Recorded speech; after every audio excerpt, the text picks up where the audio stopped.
اسرائیل پر Hamas کے 2023 میں حملے کے 2 سال سے زیادہ کے وقفے کے بعد ایک پرانی کہاوت کے مطابق بلی اب واقعی تھیلی سے باہر آ گئی ہے۔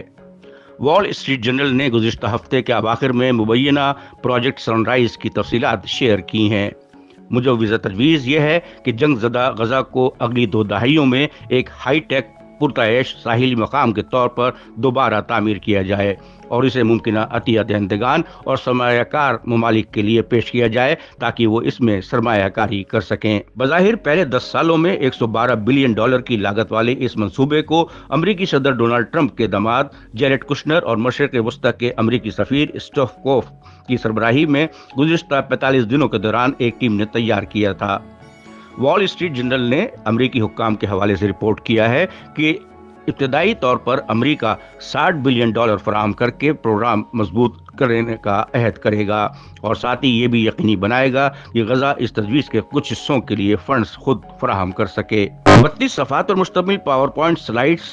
پر حساس لیکن غیر درجہ بند کا لیبل لگایا گیا ہے اور ملبے کو صاف کرنے، غزہ کی پٹی کی تعمیر نو اور غزہ کے باشندوں کو غربت سے نکالنے کے لیے 4 مراحل پر مشتمل وژن کی تفصیل دی گئی ہے اور اسے امیر خلیجی ممالک ترکی اور مصر کو دکھایا گیا ہے، WSJ نے رپورٹ کیا ہے۔ تاہم بین الاقوامی مذمتوں کے باوجود گزشتہ 2 برسوں کے دوران جس طرح غزہ اور فلسطین کے دیگر مقامات کا وسیع علاقہ اسرائیلی افواج نے تباہ کیا اور اب غزہ کی پٹی کی تعمیر نو کی تفصیلات سامنے آ رہی ہیں تو اس سے حیرت ہوتی ہے کہ کیا اس پورے ڈرامے کا مقصد صرف اس علاقے کو خالی کروانا تھا یا اس کے جائز شہریوں کو ان کا حق ادا کرانا تھا،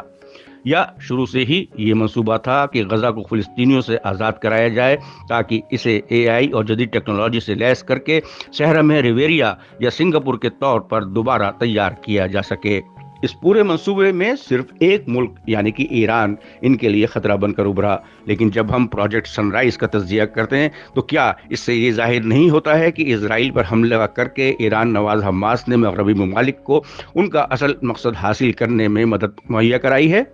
تو کیا ان دونوں کو بھی ہم اس سازش کا حصہ سمجھیں؟ خیر، یہ حقیقت تو وقت آنے پر مستقبل میں واضح ہو جائے گی، لیکن اس درمیان امریکہ اپنا اور اس کے دیگر ہم نوا ممالک اپنا اصل مقصد حاصل کرنے میں کامیاب رہیں گے اور وہ دن بھی دور نہیں جب صلیبی پرچم یروشلم پر لہرائے گا، تب بھی مسلم ممالک بدستور خاموشی ہی اختیار کریں گے۔ رپورٹ کی مزید تفصیلات پڑھنے کے لیے www.uniindia.com پر کلک کریں اور UNI انڈیا کے فیس بک، ٹویٹر، انسٹاگرام اور یوٹیوب چینلز